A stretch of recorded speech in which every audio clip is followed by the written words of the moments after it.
Hey everybody, it's Jason Blaha here, and today I want to chat with you guys a little bit about something that, again, is kind of a bad trend, and I see a lot of it right now being marketed on social media. I see multiple companies marketing all the products for this. Like, look, we have these elbow wraps, we have these wraps that go over your shoulders, all of this stuff for pain and inflammation, and they're like, oh yeah, it'll protect you, it'll make the pain go away, it'll let you train through this stuff.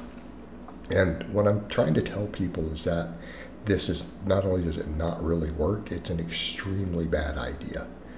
Extremely bad idea. And I'm saying this as someone who coaches full-time. You guys see me here closing in on 50 years old. I still move some pretty heavy workloads. And you don't see me really wrapped up for the most part. Don't use sleeves and things.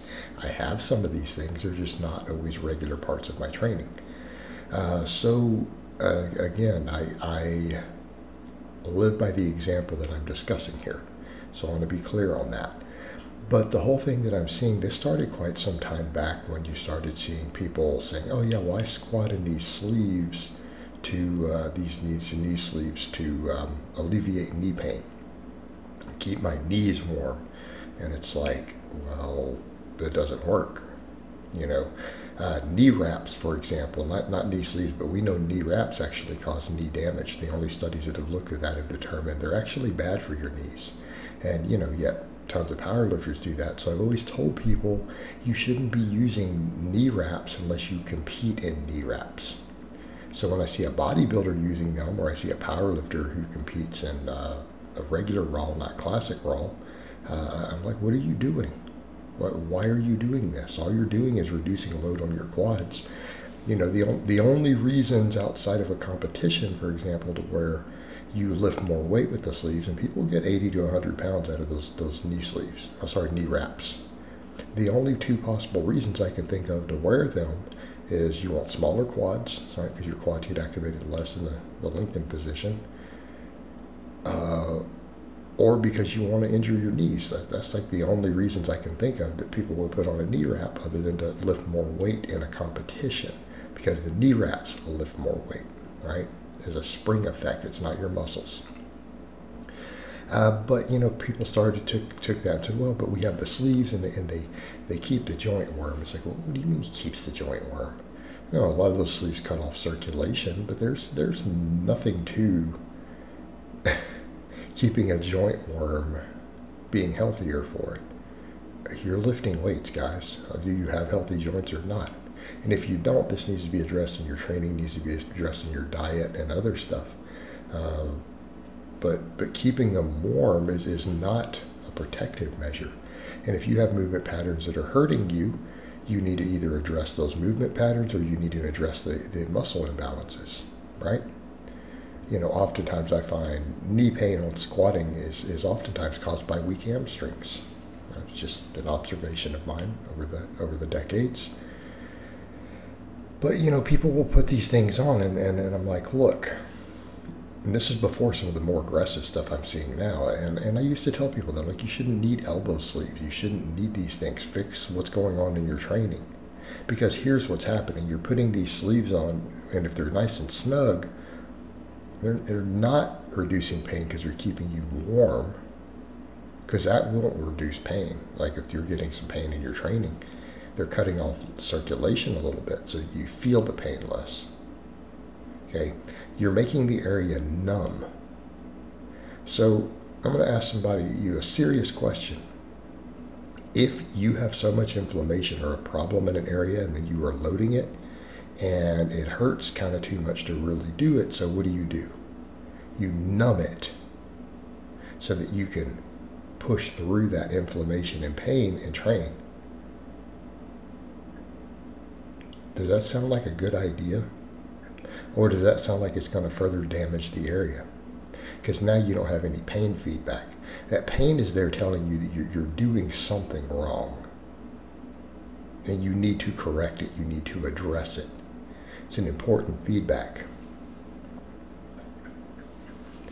And I find elbow pain is usually an overuse issue, specifically overuse of certain types of tricep movements. Trying to go too heavy on certain types of tricep movements will cause elbow pain over time. And I can tell you the last thing you want to do is put a sleeve on it, or even worse, a wrap, because your area is already inflamed. What are you trying to do? Go ahead and just rip it? I mean, that would be the only reason I can think of. I mean, your goal is to go ahead and just rip it off the bone, so it's not, you can't feel it hurting as much, so that it just goes ahead and you just push through and snap it. Well, people need to fix their training. Okay, quit trying to do such heavy weights on skull crushers and tricep extensions if your elbows hurt. Do some high rep band work and get blood flow to that area. Heal the tendons. Back off on the heavy tricep work for a bit. If your knees hurt, you need to be working on your quad tendons. You should be getting your hamstrings stronger. Okay. Now, if your shoulders hurt, and that's the worst one, I've seen one of these companies, well, you put the shoulders on these, showing the people they can barely bench one plate without excruciating pain. They throw this whole device over their shoulder, and now they're able to bench pain-free. And it's like, benching shouldn't be painful.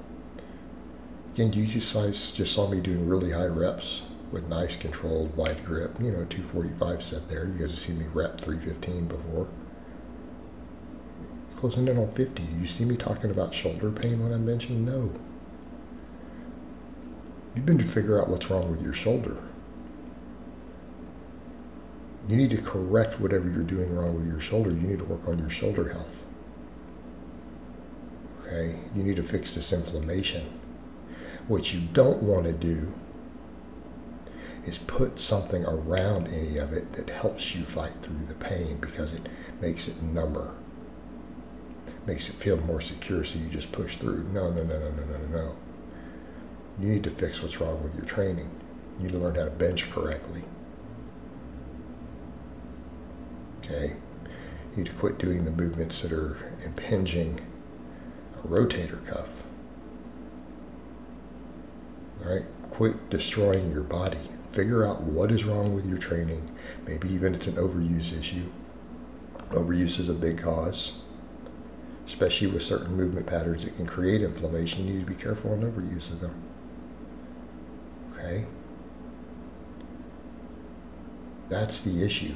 You don't fix it by slapping a Band-Aid on it and fighting through. And if you're training with proper workloads, almost every time I've ever had an injury or a problem or even a shoulder problem, I was way overtraining every single time. You're doing more than about 14 to 15 sets for a muscle in a week, you better have a damn good reason to do it. Okay? It's overuse is a lot of this. Muscle imbalance is a lot of this. These Band-Aid fixes don't work. All right, guys, but that's really all I have to say on that today. I hope it's been informative, and I'll talk to you guys next time.